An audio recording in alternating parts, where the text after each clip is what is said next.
right. Welcome all to the show. I have the awesome guest known as Tiffany Warren. Welcome to the show. Thank you, thank you. Hello, Cam. Hello, Hello. listeners. How are you? I might. Can't complain, I guess. What the hell are we talking about today? Uncle Prince. We're talking about Uncle Prince. Yeah, Uncle Prince. That's how I've always kind of thought of him, as like my uncle. Like Your when I was uncle. yeah, when I was probably about like 3, I remember because I don't have a relationship with my dad at all anymore, but he would pick me up on Saturdays when I was little, and that was one of 3 artists that he would tend to play nonstop in the car, and so I have little happy memories there. And then all growing up, my mom would usually Saturdays were her house cleaning days, and so I'd always wake up to the smell of like pancakes and like either disco Prince or like was it Earth, Let's Wind and go Fire playing. crazy. So Yeah. I'm the same way. I always heard the radio hits years before I heard about the whole just changing his name nonstop.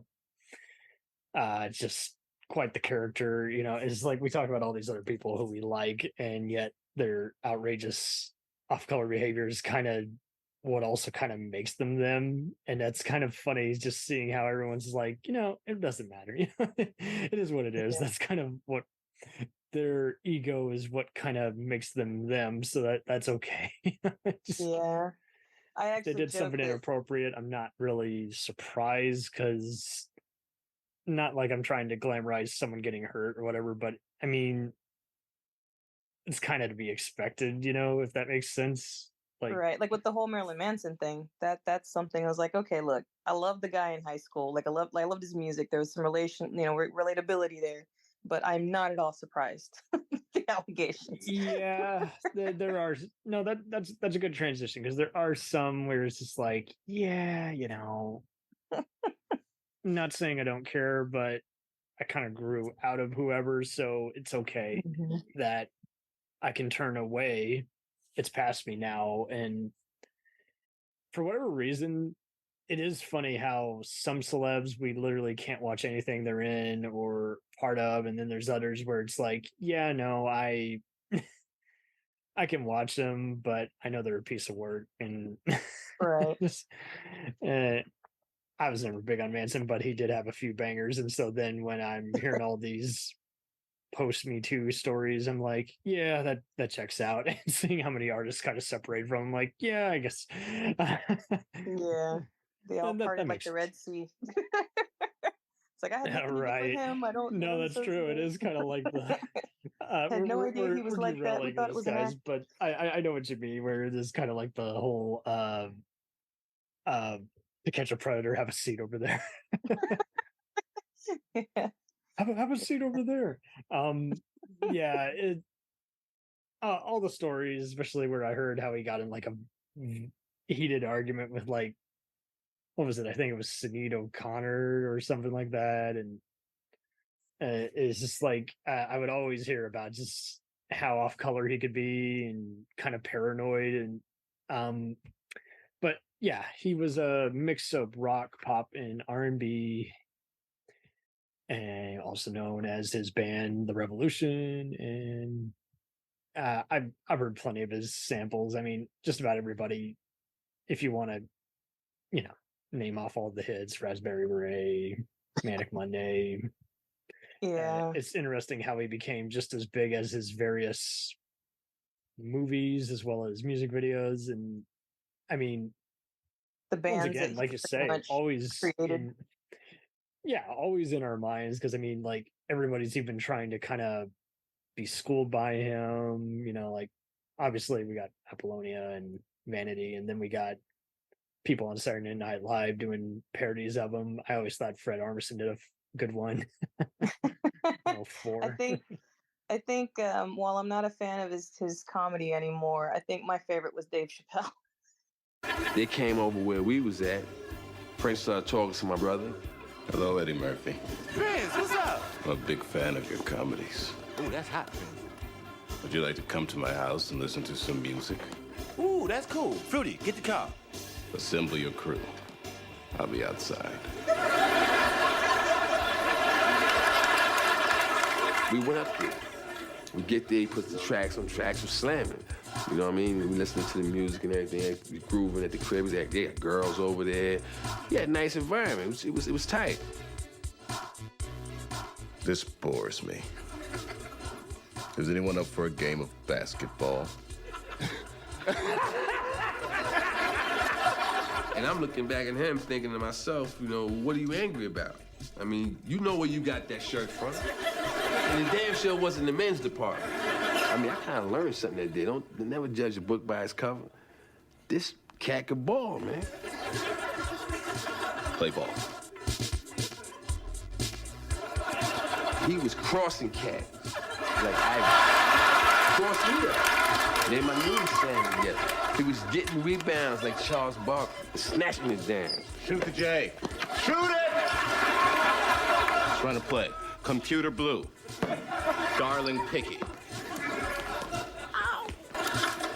Prince was incredible.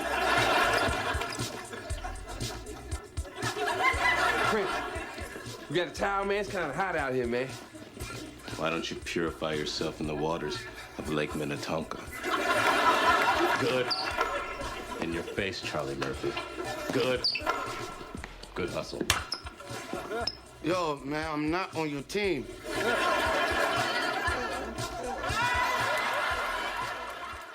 No, that's a good contrast. Yeah, Dave Chappelle stories. No, I get it. I can do the original show, but yeah, any of his recent stand-up, I'm like, shut the hell up, dude. You're just a shithead. but yeah, I know what you mean. Yeah, but I mean, that was brilliant by Charlie Murphy to just try and do all the rhythm, dress up like him, and actually like just create his own like foray to where people were kind of doubt. Is like, is that actually part of the movie? It's real life. I don't know. It's great. It's just being wacky and like, so I grew up with his music, like I said, and that's all it was to me as a kid, is just like music that made me happy, that, you know, related to some better parts of my childhood. You really do want to drive real fast and just kind of party. This is what it is. And then I think I probably stopped listening a little after the New Power Generation. And it, like, I didn't relate and For connect those who to don't music. know, that was post 90s. It was a jazz funk experiment, and it divided his fan base. And it's actually, so the whole thing with him changing his name from, because he didn't own his name anymore. That was the problem.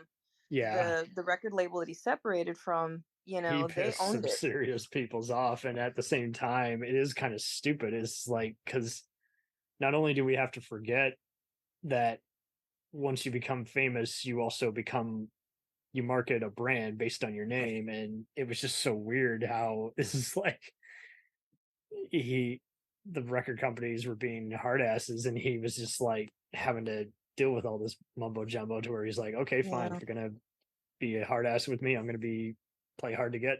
I'm gonna keep changing my name. I made enough money. Yeah, as a kid, I didn't get that at all. Like I just like, okay, your music's not fun anymore, and then I We just saw it in pop culture because they constantly would do this whole the artist formerly known as, and that was a play on. Yep, the parodies. Yeah, but I think in the last few years since his passing, because when he died, it really hit me. Like I mourned it. I still that's why I call him Uncle Prince. It's like I still mourn his passing, and it's like his when I've like, there's all these unauthorized documentaries that have come out, and sometimes I do a little more research just to see. It's like, okay, is this some kind of weird bias thing with rumor? But you kind of start learning a little bit more about him, and basically what's happened to him throughout his career. I mean, he did have a big ego, but that was also part of his personality. That was his protection. I mean, I kind of honestly wouldn't want him without it, if that makes sense. I'm sorry if anyone got hurt by him mentally, and if it's physically, that's wrong. But I mean, it's just interesting how he kind of just, he wanted to be bigger than the actual scene. And it was very, in recent years, like in the late 2010s, it was interesting seeing Terrence Trent D'Arby There's another fellow artist. Oh yeah. I wish him well. He's I one like of that those guy. others. Not everyone knows his name. They either know him as Sananda Maitreya or Terrence Trent Howard, but Yeah. and he was just kind of piling on it. He's just like saying, "I'm like one of the few minorities who didn't get killed by record producers," referring to the deaths of Michael Jackson, Prince, and various other ones. And I was like, "Ooh, that is That's kind of heavy. depressing because it is rumors or fact. It is just very saddening just how we're always kind of hearing all these things. Like I'm always finding a follow-up article to how Michael Jackson actually died, and it's just like, whoa, okay. And to see this man who I don't want to say I want to believe it, but I do kind of believe that there was some kind of foul play, because it is kind of weird how he and his brother kind of owned his estate, and he owned all his music, and then next thing you know, he dies, and then you're like, what? uh, and Prince is cool again, and then we're kind of forgetting about him again, and then it's like, well, what the hell? I haven't heard conspiracy theories around Prince. That's interesting. I'd have to Really? kind of look into that. But yeah. They're not as popular as, say, the Michael Jackson ones, but it is interesting how, again, he had a album that he even recorded in 2010, and it didn't come out until July of 2021. Yeah. Yeah, I haven't actually heard any of those. I know it's "Welcome to America" is the name. yeah, I've been seeing the YouTube channel that's official Prince. I've been seeing them promote it, but I haven't. That's the thing. It's like, so with any artist, really, I have my phases where I just kind of stick with. So it's Yeah, like I'll explore the new stuff, and sometimes the new stuff catches on, but I think it's just like nostalgia that I just stay rooted it's in total certain nostalgia, portions. and he was kind of like the male Madonna in a way, where he just had no shame in being risque and Yeah. embracing Well, his mixed heritage, embracing just I'm gonna be me, and I'm gonna do what I want to do, and yeah. have you seen his very first appearance, which was on American Bandstand? Like that clip is all over YouTube. I'm not sure if you've seen it or not. American Bandstand? No, I haven't. Yeah. So here's the funny thing about him, and this is what I've only realized as an adult that really like just kind of made him more, I don't know if endearing is the right word. But Just basically, in as everyone's mind, kind of. as well as he knew himself and his talent, there's this split. There's Prince that was the big ego, but then there's also the vulnerable and shy person. And Yeah. from people who knew him all throughout his career, they said that he hated doing interviews. He hated being one on one. Mm-hmm. He was good on stage because he could hide behind performance. But if he had to do interviews, if he had to do meet and greet stuff like that, it made him so uncomfortable. Even Yeah. even after like all those years of fame. And a lot of them always talk about his loneliness, how lonely he felt. And he really thought that fame was going to help him like to connect with people and bring them together, because that was actually one of his hopes with his music, and he never got that. So that's one of the things that always made me really, really heartbroken about his passing, is that you know thinking of an overdose of fentanyl and just the chronic drug use anyway, because of the pain that he put, because he really beat the hell out of his body wearing those Yeah. fucking 6+ inch heels on stage, Oh, doing he all that totally did. dancing. It you know was very so disheartening. yeah. And I think, I don't want to say we're just kind of not the most program or up to speed on this sort of thing. I think it's more just kind of, if people just don't want to understand each other and actually see why certain things just make people uncomfortable, you got to really understand them. And it's Right. yeah, it's disheartening because, like you say, he kind of felt like he was being pressured into it, and it's just tough to kind of remind people, hey, you think this is nothing. Well, it is actually something. Yeah. Eh, if he doesn't want to do it, even though he has to, he can't do it. So I don't know what you want him to do other than, get angry at him, and he gets angry back at you because you're not listening. Right. But that is I actually kind of refer to him as like metaphorically as a creative spirit guy, because if I can take the healthy aspect of his ego and look at it as he really believed, he like just knowing what he started with and how he could play all the instruments, and he would do all of these like multi-level recordings like in the late 70s, he's doing all this shit himself, and Mhm. he knew his worth, like from the beginning he knew his worth. And He I could do always it joke, all if he really wanted yeah. So it's like I always joke whenever I get nervous, I'm like, all right, I need to bring on the Prince energy. I need to to. I need to have that little, like, I could never be mean. Like, I'm not shady, I can't, No, I could never yeah, be I get mean, what you mean. but as far as like, having a an elevated, just not even just knowing your worth. And that's what I say. It's like there are a few people that I think I personally am okay with them having a big ego because they can back that shit up. And that was Prince. He That's a good contrast, because you without see like other pooping on people who are people. just trying to be like start a flame war or a clickbait article for the hell of it, and it's kind of like, I don't know, any of these other actors who are has-beens, or even any of these sports stars who people follow on whatever just to see the crazy shit that comes out of their mouth. But in his case, Yeah. yeah, like he's never dishonest. So I mean, that's kind of mano a mano. That's what you get. You get both the uh over the top nature of him, then you get the brilliance of his music, and so then it's like, well, it ultimately comes together. You just got to be patient. Yeah. Yeah. Do you have like favorite songs or like a favorite album or era of Definitely Prince? 1999, and just because a it is just a great jam. Like, I could listen to it all day and not, I don't know so much if it's the lyrics versus the instrumentals, but like just it all comes together and you're happy for it. But like also like the fact that that was written in the 80s, years Yeah. before, and you're just like, how did that happen? How? I have seen I don't know how much of them are like jokes, how much of them are jokes, because I've seen like full pages dedicated to talking about Prince being an alien or like an alter dimensional being, Mm, alternate dimensional being. I think he'd weird out even the aliens, and that's just how cool he is. He's too cool for aliens. But But I know I what you mean. Yeah.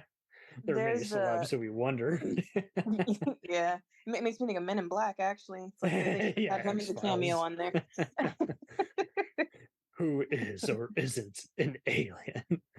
But yeah, Because aliens. I'm sorry. Because aliens.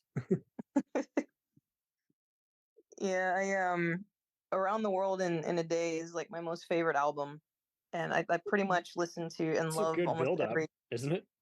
Yeah, it's what's really cool is that when you listen to it with headphones on, you can hear how he engineered the album, and it's like you're surrounded by all of these different instruments that you typically don't hear if you don't have your like earbuds or headphones. And it's a whole actual experience, and it's really cool because again, these are things I didn't recognize as a kid. I'm like, oh, this is fun, I like this song. Like I remember liking Pop Life when I was little, and I'm just singing along and bobbing my head and not even fully thinking about the lyrics until I was about 10 years old, and I was like, oh shit, this is deep. I was like, this is he's talking about drugs, wow. Yeah, there's definitely those where it's just like, but it happened, guys. And it's because yeah, he was left to his own devices, and I don't really know as much about his dilemma. He kind of was his own producer, if I'm not mistaken. Yeah, after a while he stopped fucking with other record labels and just kept himself doing his own thing so that he could always maintain control of his Mhm. music and how it was released. Oh So yeah, and I mean, what's funny is I knew he was part. part of the time and everything, because similar style, and they'd tour together. But I didn't know that he helped Sheena Easton's career. I knew he dedicated lyrics to plenty of other people and everything, but because and I think that's why, again, on your earlier point, why we kind of just are cool with however he acts, because we also know that he did help out people when the time came. But if you weirded him out, he might go insane too, you know, because he's just like, what are you talking about, you know? Yeah, if I'm not mistaken, when he would write songs for women, that was kind of his way of like little love notes, like, "Hey, I'm interested." But have you heard his version of Manic Monday? I think he so. Wrote, yeah, because he wrote Manic Monday. Yeah. The Bangles. The Bangles. Yes. Yeah. He had a thing for Susanna Hoffs. Yeah. But it was interesting because and actually his version of Sex Shooter is a trip, because his version of Sex Shooter, his falsetto is so perfect, he sounds like a woman. I was like, what the hell? I was trying to listen. I was like, because he almost sounds exactly like Vanity. I was like, what? So it kind of threw me for a loop. I think that's why we can also admire him, because like he's fearless. Yeah, but, there's yeah. I can't remember the name of that album, but it is a posthumous release. Yeah, I'm the same way. I heard like a lot of his greatest hits, so I've never been much of an album guy. I will listen to him, but I can't remember every single one. I can remember like maybe what's on the B-side or what's the most popular song from said album. But yeah, I often get lampooned and I get shit from friends and family friends, because they're like, "Oh, we used to do this in college, you got to know the name of this." I'm like, I'm sorry, I'm more of a movie guy. But yeah, no, it is cool how I don't remember where I saw the Bengals cover of Manic Monday by him before he gave it to them to use. But yeah, he was interesting how I think I saw it on YouTube years ago. It was like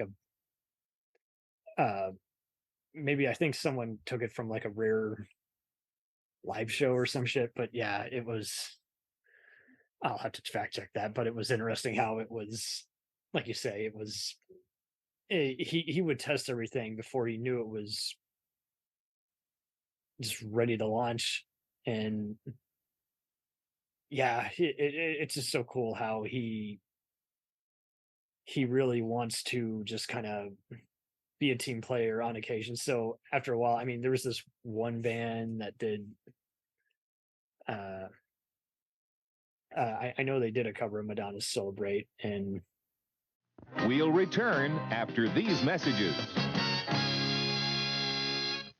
Hello and welcome to Culture Shocked, the pop culture podcast brought to you by four aging millennials and our outdated opinions. Join us every Tuesday as we discuss movies, TV, games, and even music, new and old.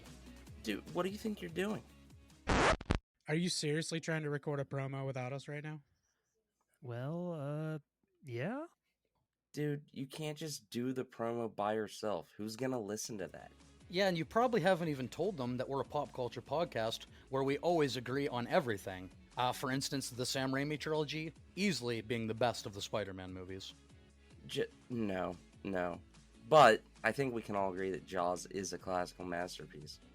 Nope, don't like that. But we do all agree that the sequel trilogy of Star Wars is the best in the Skywalker saga, right, guys? That comment is so ridiculous. I don't even know where to Anyways, that'll do it from all of us here at Culture Shock. Thanks for listening. Do you ever find yourself thinking about who would win in a fight between Goku and Superman? Hi, I'm James Gavsey, and on the Who Would Win show, me and my co-host Ray ignore anything important happening in the outside world and debate fictional battles between characters from comics, movies, and video games. We got a new show every week, and almost always am I the winner. Yeah, not true, Ray. In the past, we've discussed such matches as Captain America versus Darth Vader, Solid Snake versus the Iron Giant, classic matchups like RoboCop versus Terminator, and even the Muppets versus Sesame Street. That one was crazy. So if you're a fan of geek culture and love a spirited debate, check out the Who Would Win show wherever you get your podcasts, or check us out at whowouldwinshow.com.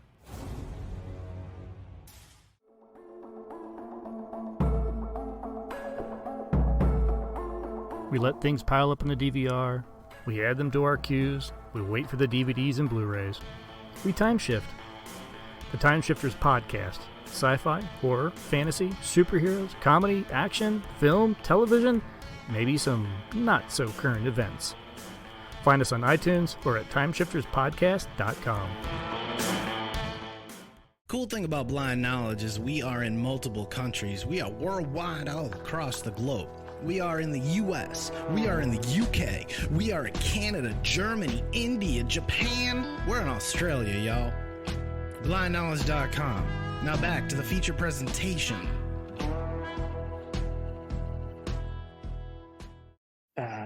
What genre was the band?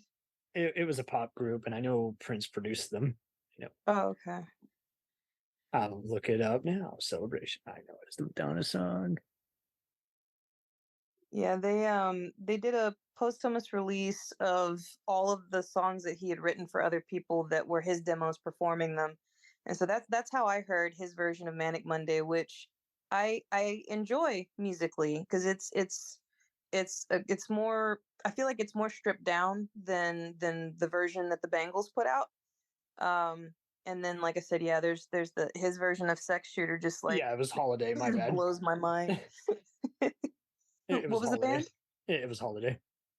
Holiday. Well, what was the band though that you were saying? Yeah, I knew it was a cover of a Madonna song, and then he produced someone else who covered that song, and I just heard it in just like every other commercial. Huh. I'm just looking now because I know this was a thing. Every time I think of Madonna's Holiday, I think about The Wedding Singer. Oh, well, there you go. I'm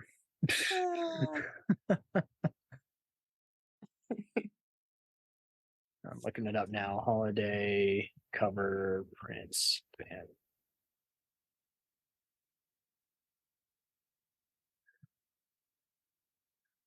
I knew it was covered in the 90s. I knew I cannot be the only one who knows. Yeah, the only group I can think of that did this Madonna cover was Like a Prayer, and it was an industrial band. That's the only thing I can think of.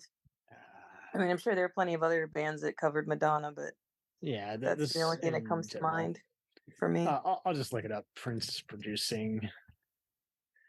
There was a bunch of people who he launched, and I think that's, at the end of the day, imperfect and all, ego and all. I think that's why everyone ultimately likes him, because he could play a guitar and we kind of showed up the first time, but then he launches all these other people and he supervises them. And even though they're often girlfriends of his or whatever, I think it was just he's kind of just naturally kind of freakish, he like would hang out with other kinds of people who are kind of just, also obsessed with sex and drugs. And I think it was just interesting. That's what comes off to me just different from him. Like, at least he's in a consensual relationship, as opposed to some of these other producers who are known for their, casting couches. Yeah. Yeah. But yeah, he was apparently inspired by all kinds of people, including Little Richard, Carlos Santana, James Brown. Yep, James Brown.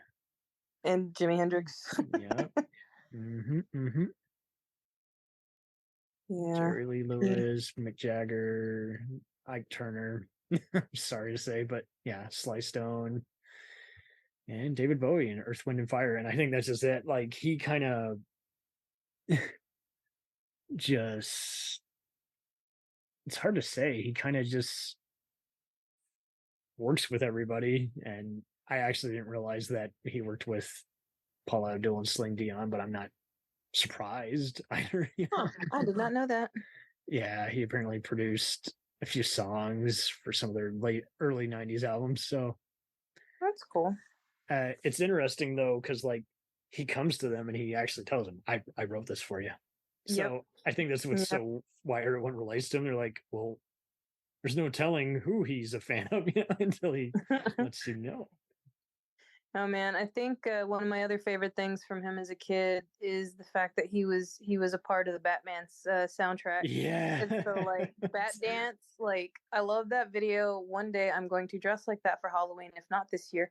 And on top of that, like I listened to that song like religiously. I don't know what Fair it is. enough. It's like at least once a month or something. Like it's I love it. It's kind of cool because like in the video when I see him there with the computers and his guitar and stuff, it almost like reminds me of like Trent Reznor. And that's the other thing. That is one thing Yeah. that came out that kind of made me sad, was that someone wrote an article talking to Trent Reznor about how Trent had approached Prince for a collaboration, and it looked like it was going to happen, but then Trent suggested something. I think it was that he basically wanted to record it at Nothing Studios, and because of how Prince feels about letting other people record, he basically shut him down and was like no, and it broke his heart. And I'm like, oh, you can't hurt Trent Reznor like that. He's already been hurt enough. Yeah. Trent's another one who we talked about many times on this show and who we respect, but at the same time, yeah, it is interesting. It does make you wonder about people who are just, similar in style, Yeah. and I have a love of Trent too. And he was one of those ones that I attached to emotionally during my painful high school years. So it's like it's I kind of hear ya, dude. awesome. Dude, that It's kind of awesome to see where he's at now. Like with he's happier. He's actually he's happy. been And it able makes me to happy to see put he's happy. behind the sadness in his life, and I think it was eye-opening because it made you wonder how many others have just never been able to put that behind them. Yeah. Like he did the him and Atticus did the music for Soul, and that's like one of my favorite animated Same. films. Yeah, And it's just definitely a great, just altogether, just score that. I mean, it really does make you feel. yeah. Oh, But yeah, Prince. I know what you mean, though. I mean, it's good to have an artist who, even if you don't know them personally, you relate to them so much. Yeah. It's for like with Trent, it gives me hope, and like I said, of course, with Prince, it makes me sad. Yeah, I mean, he did live a good life, but I think we were still kind of sad because it was just like, okay, so what was his age? It felt sudden to me. I think he was like mid to late 50s, early 60s, probably early 60s. 57. Yeah, so you're not Yeah. far off. It was sudden. Like I remember seeing some of the because he was doing a lot of stripped down acoustic type performances, live shows. I'd be careful to have his small. name in the same sentence as Strip Stripped down. Yes. I know. Prince stripped down with the little butt cheeks. No. but yeah, they were like these little intimate performances with not a lot of people. My cat woke up. I'm sorry. It's all good. Hey, cat. He's like, I want to give my opinion on Prince too. But yeah, he was doing that, and then like I could feel the heart in those performances, and I was really hoping that he was gonna make like a big comeback, and then next thing you know, he's freaking found dead in an elevator, and it was like it just felt sudden, It was just so. I mean, nothing could prep us for it, but we were still. It's like, what the hell? Yeah.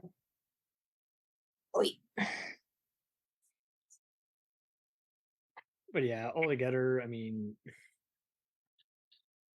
yeah, you do kind of. He is another one who, because he kind of evokes all this kind of unusual social commentary too. You do kind of want to just wonder what was going inside his head, but you kind of couldn't know unless he revealed it to you. Because again, like you say, he would deny interviews. So even if you were established, you just thought, yeah, you're playing tricks on me.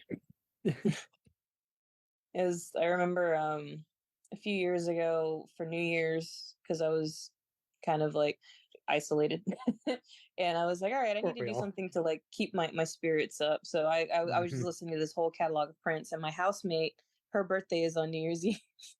And so she had people over. And so I was just holed up in my room like the little feral cat that I am, listening to Prince, dancing and stuff.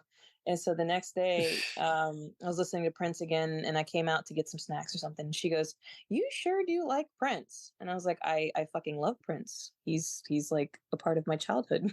He means a lot to me. And she goes, "I just don't get it." And I was like, "What?" And she goes, he was just so weird and crass, and his music just wasn't any good. And I'm just standing there with my snacks in my hand, and I'm like, why would you tell me this? I literally just told you that I love the man and I love his music and it was important to me. And you're gonna tell me that like, that's cool if you don't get it, but why are you telling me this? Why are you telling me this? Jesus. Yeah, so I just stood there kind of looking at her, and she goes, "Yeah, it's just like his music just didn't make sense either." And I was like, how did it not? You need to read lyrics. Like, it makes sense. I don't think she listened to his songs. I don't think so either. She probably heard like Little Red Corvette and maybe When Doves Cry, and she was basing it She off of heard that, the which those are beginner great. level, but not the actual song. Right. And like, I think actually Little Red Corvette is probably my least favorite, but it's like When Doves Cry, especially musically, it's an amazing song. So I was like, all right, you have your opinion. I'm gonna go eat my snacks. I'm gonna go back to being a feral cat in my room. Speaking of my out of here.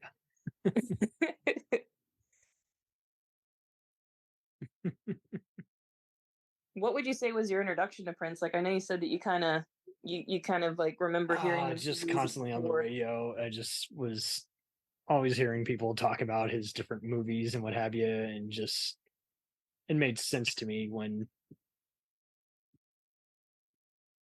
because long story short, when you're trying to actually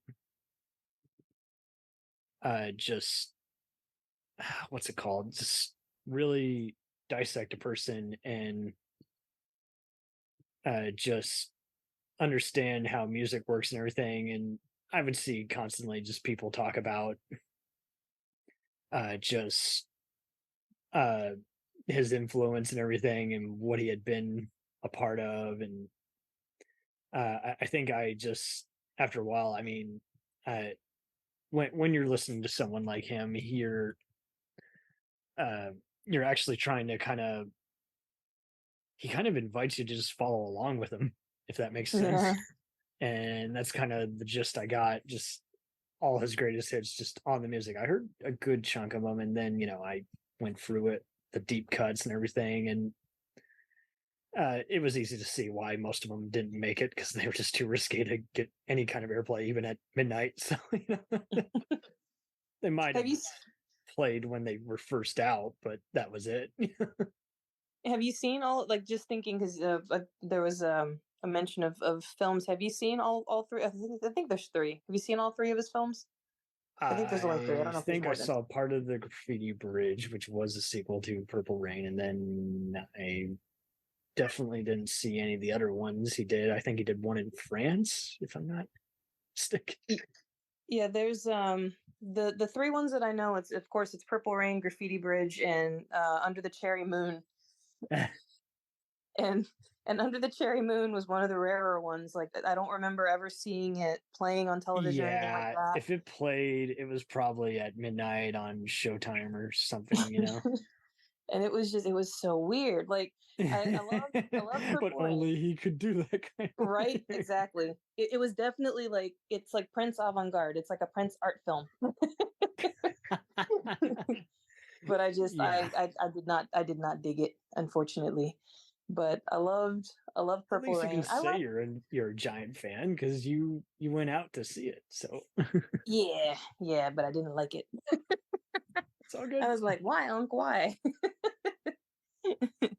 But Graffiti Bridge I thought was pretty interesting. Like, it had, like, I can't say that I liked the story. Like, it was I liked it visually. Like, the aesthetic was pretty cool. Mhm. And I definitely liked the music that came from it. But as far as the story goes, it felt like it was kind of weak. Like, Purple Rain to me was just, it was I don't want to say perfect, because then that sound like I'm like talking it up too much, but it was good. It was it had a really good story to connect to. That's good. I only saw parts of it, so I just remember Siskel and Ebert gave a very disfavorable review to it.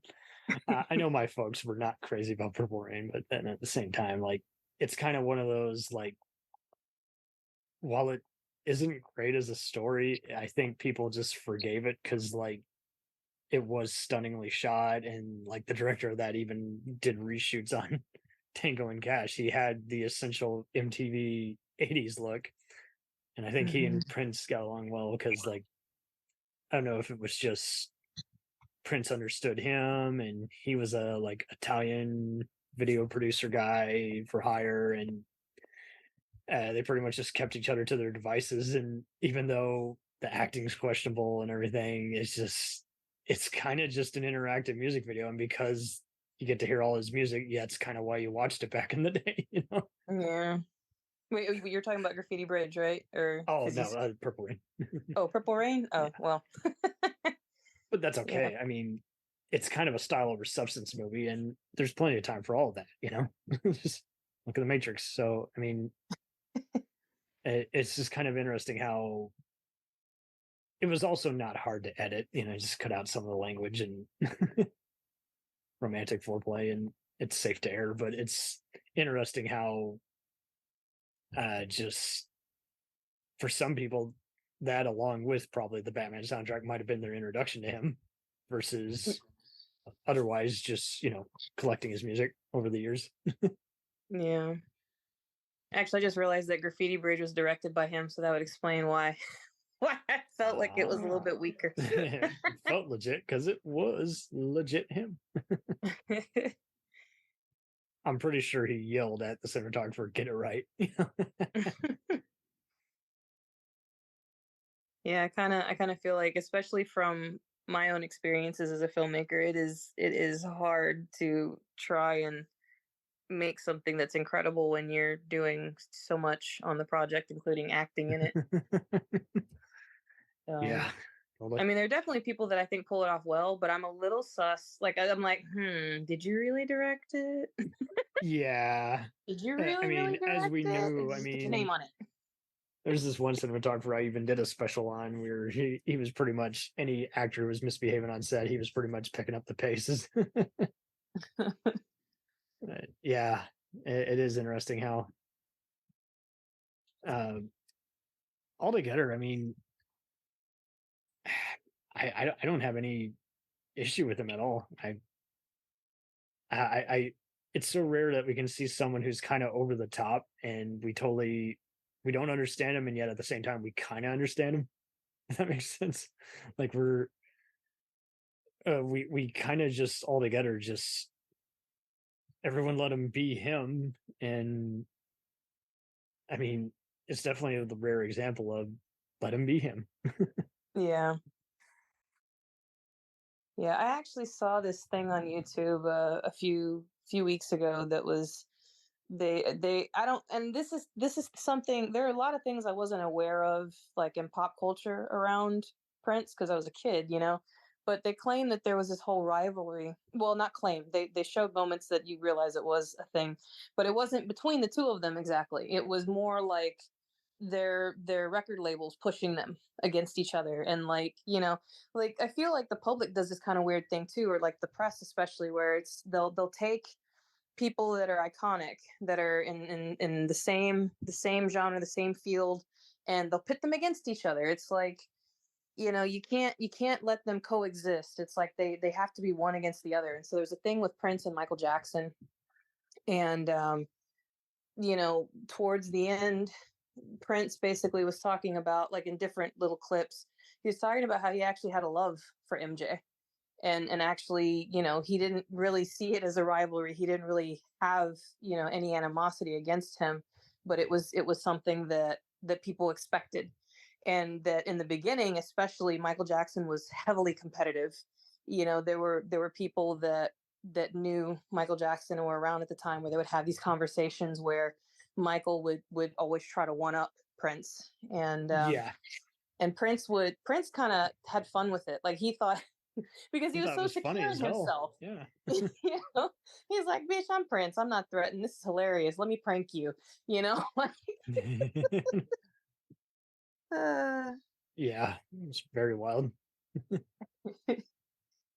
that was kind of fun to not like fun, but it was like funny reading about, and because I watch things and then I go and I look them up to see if it's just people from their own perspective making shit up, or if it's actually something that was known, and there are a lot of accounts of it. So I mean, altogether, he is just kind of now that he's a legend, it's going to be interesting just kind of seeing what future generations are like, just getting into him, because like very much like Jackson, he's still very much alive in pop culture, even though he has passed away. He's just kind of a special kind. Yeah. I'm not looking forward to whenever they decide they're going to do a biopic about him. Oh God, I'm pretty sure his brother is blocking it right now until he dies. I'm hoping. Wait, I know he has a sister. He has a brother. I thought he. Okay, well, let's see, check it out. I know he has a sister, and he wrote a song on gosh, I can't remember which album it was. I think I think the song itself is called like Melody Rogers or something, but he has a song that he named a character in the song after his sister, so I thought that was kind of cute. But basically he's talking about like this badass Okay, so chick. he had a sister, but I swear legendary. Okay, so who did he? Prince's estate was sold to. Okay. No spouse or living children. His estate passed to his 6 half-siblings who could not agree on a distribution plan and frequently ended up in court. Okay, according to The Guardian. Man. Wow. Money always It screws sounds people like up when they're much like Michael Jackson. Like, he came from a family that was kind of a piece of work, and so then, long story short, he could be kind of temperamental too. Yeah. Yeah. MJ's kind of I'll mention him in reference to other things, but he's a little bit of a sore topic for me.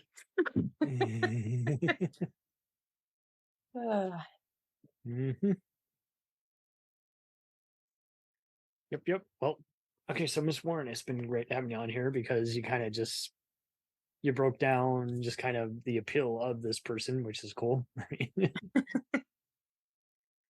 Yeah, it's always fun to talk about my favorites. And I appreciate the opportunity to do so. It was really good chatting with you about him, Cam.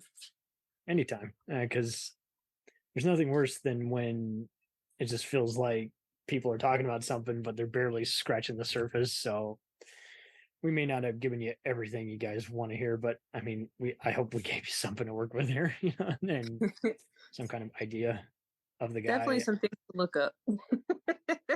Yeah, I mean, I don't see any of his fan base just like taking off. It seems like he's the perfect example of kind of like any over-the-top sci-fi horror actor. Any wacky interview he's been in, like, his fans remember, and they're just not surprised. It's just kind of part of the whole system, really. Yeah. Graffiti Bridge is on HBO Max right meow. If anybody decides they wanna watch it, yeah. Wow. And Purple Rain was on Tubi. I don't know if it's on Tubi anymore. And Under the Cherry Moon, that's a hard one to find, and I wouldn't recommend it anyway. I will take your recommendation.